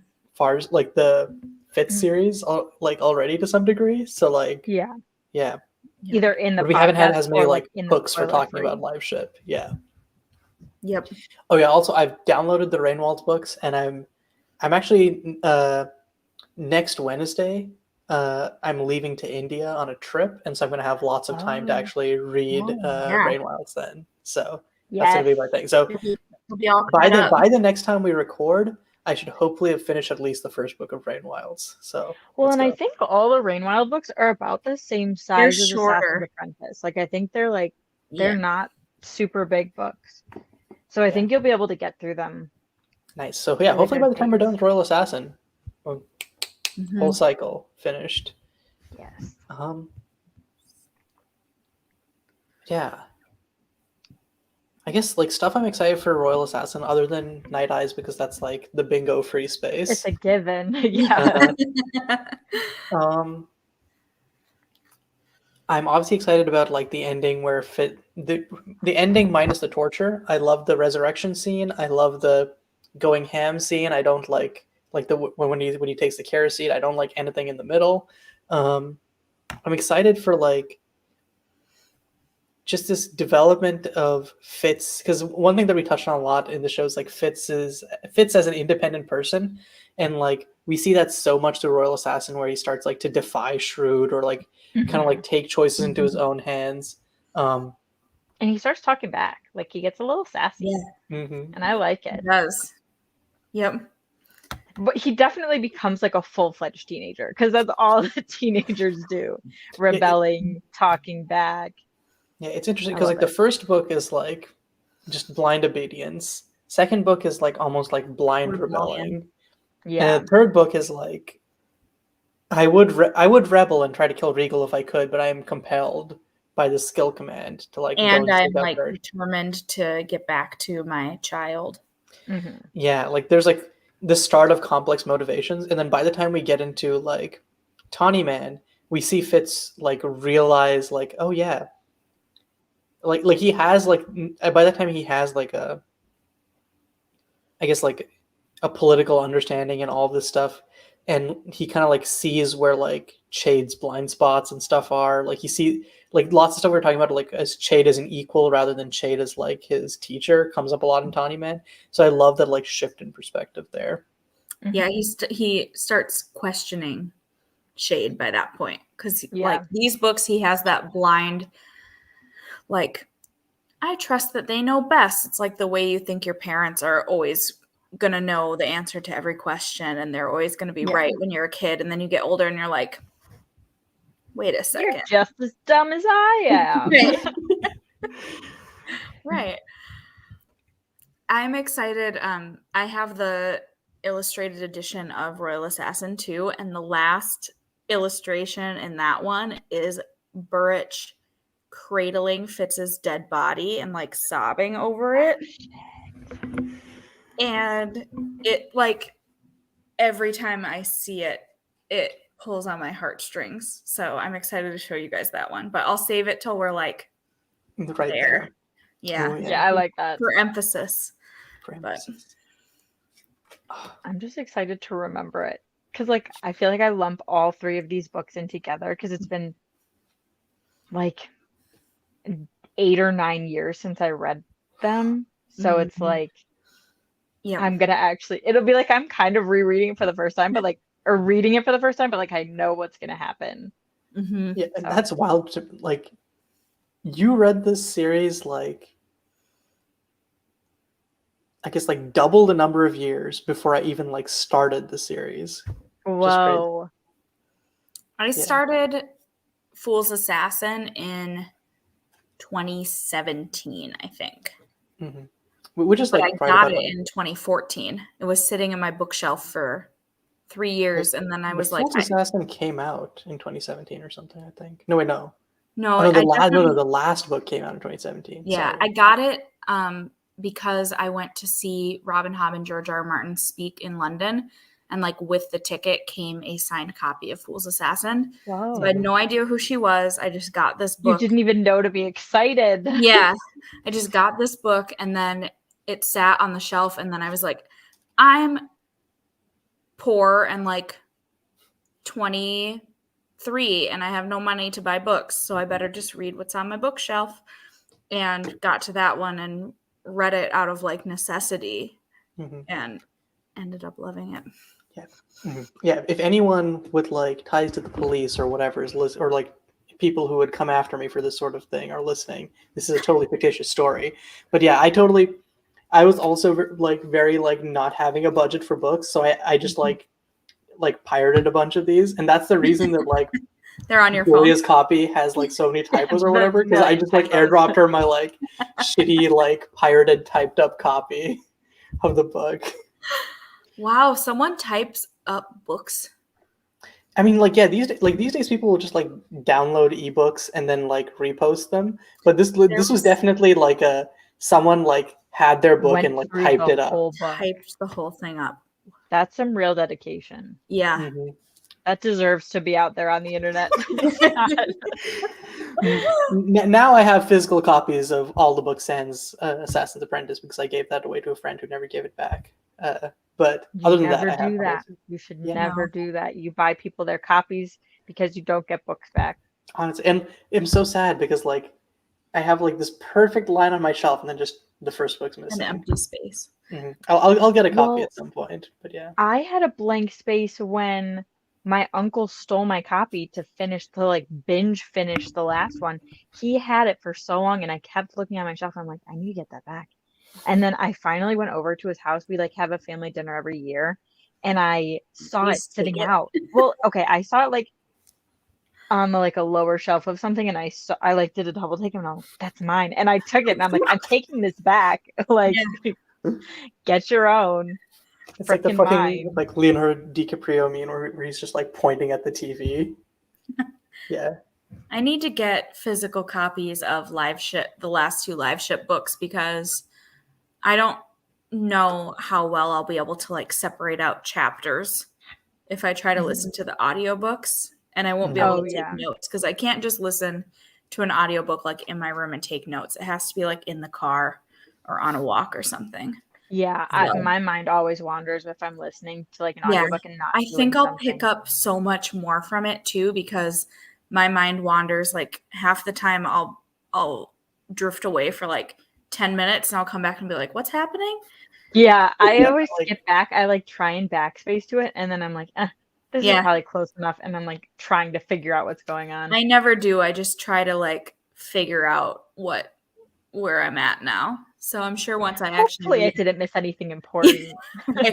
This straight up is why I cannot do like audiobooks. Like books for me are like such a spatial thing. So if like I feel lost, I can just like move around. And so like every time I do audiobooks, it's like so disorienting, because I'm like, now it's like the dimension of time and not space. Whoa. I can't read like very dense books with audiobook. It usually has to be like a biography or like something a celebrity wrote, or not something like I wouldn't be able to read. Well, I'll listen to Lord of the Rings on audiobook, but that's because I've read them like 100,000 times. But I feel like I don't want to read these books on audiobook or like listen to them, because they always make the like voice actors British, and I have a very distinct voice in my head for Fitz, and I don't want him to be fucking British. In my head, he's American. My mom listened. I listened to Assassin's Quest last summer because I had just finished Royal Assassin and I brought the physical copy. I had to go on a business trip in South Dakota, which was like a 7-hour drive. And I brought the physical copy of Assassin's Quest, but I listened to like 2 full podcast episodes and a bunch of music, and I wasn't even halfway there, and I was just bored out of my skull. So I pulled over to a gas station and downloaded Assassin's Quest on my phone because I was like, I can't handle it. I need to read the next one. But I didn't like the voice that the guy gave Night Eyes, and like the narrator sounded old. And I was like, I know that the Fitz writing this would be Tawny Man Fitz. And this guy sounds like 50 or 60. Oh, shit. That's not how old Fitz was. And he Just made because Fitz acts like he's that old does not mean he's actually that old. Yeah, he kind of made Night Eyes sound like a snake. Like, oh, that's weird. He'd, like, do the long S's and stuff. So, I don't know. I didn't like it that much. Yeah, I feel like this is me whenever like a movie comes out of a book. I just like I cannot watch it because I'm like I have a distinct like mental image of characters and like their voices and all of that. Like this is like the worst examples. Like I had like these like erased by time. I had like these really distinct images of like Katniss and Peeta or whatever when I first read Hunger Games like back like 10, 12 years ago or whatever. And then the movie came out and now I can only picture Katniss as like fucking Jennifer Lawrence and I'm like, no. Yes. That's what happened to me with Twilight. Because listen, I listen to Twilight audiobooks if I get in a reading slump because it's just like one of those stupid things that like you can always come back to and you're like, this is dumb, but like at least I'm reading something. And now all I can picture is like Kristen Stewart and Robert Pattinson. And I'm like, this is fine. Okay. We've talked about just about everything except Assassin's Apprentice at this point. But before we wrap up, this has got me wondering, do you guys have any, like, if they did, like, a full, like, Fitz and the Fool, or, like, just a full Realm of the Elderlings series, like, show, do you have any dream castings in mind for characters? I don't, because I don't think that anyone, I don't think I could find anyone that looks like all my people.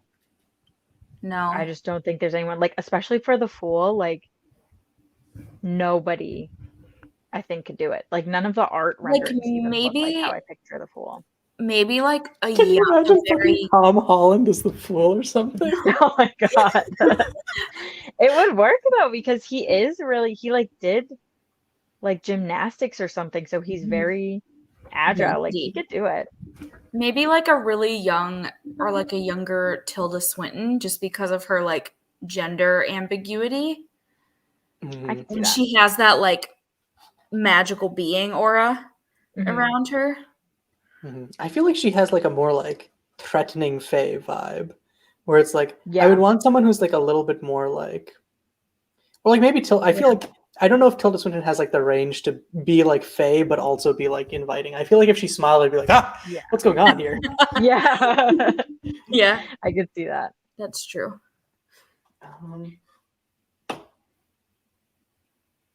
Yeah, like I don't know if I have any ideas off the top of my head, but like I want to come back and maybe for like the Royal Assassin live show, I'll like have my list ready by then.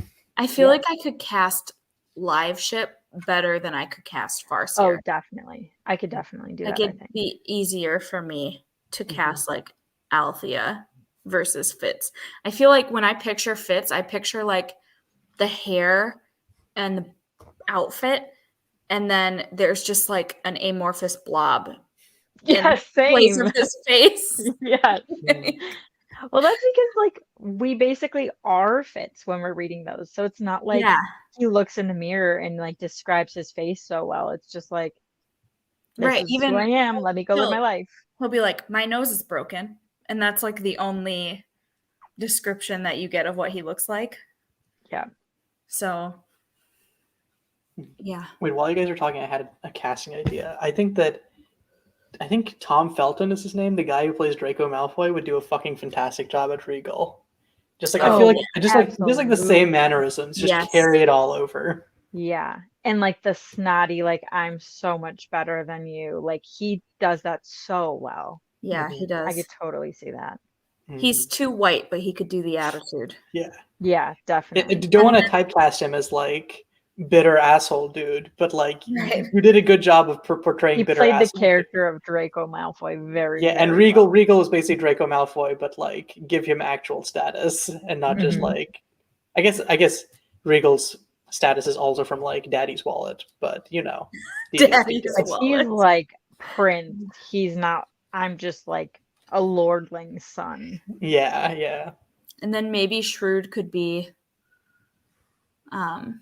his dad. I can't remember his Yeah, I name. can't remember Lucius is. Oh, actor. Lucius Malfoy. Yeah. I could see. I feel like I I would. think- Shrewd I would think be he like could be Ben kidnapped and Kingsley. stuff, I feel like too. Ben Kingsley would do like a good, like Shrewd or Shade. Oh, I could see Ben him Kingsley as- would be a fantastic Shade. I was Never gonna say I could see him as Shade better because he comforts me in a Mhm. way that like Shade does. Mhm. But Shrewd is not comforting. He's scary. No. Yeah. And like, is J.K. Simmons the guy who's like in Whiplash? I feel like I could see him as Burrich. I feel like he's got that vibe. Isn't he like old?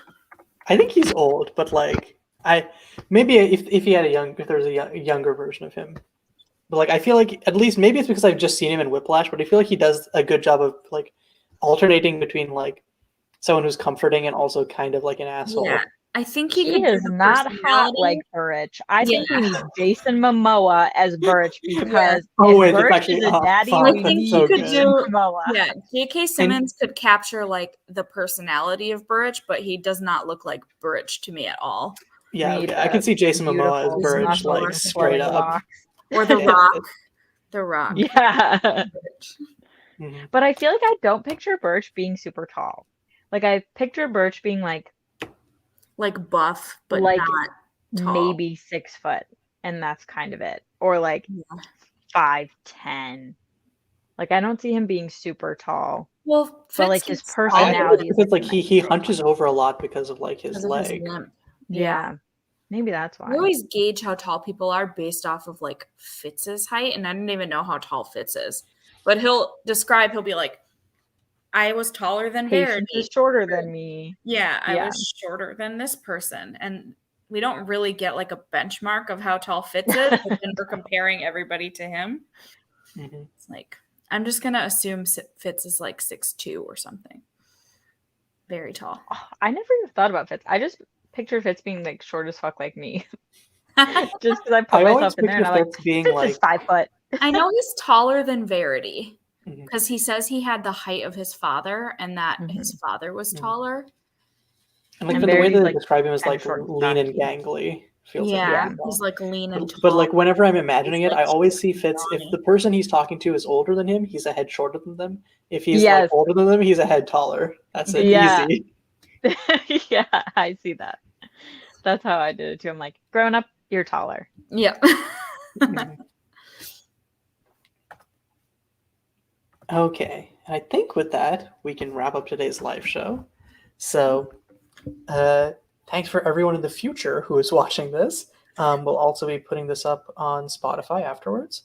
There will not be an episode the following Monday, November 1st. We're going to be taking a break this week. But after that, on November 8th, we should be having an episode, the first episode of Royal Assassin.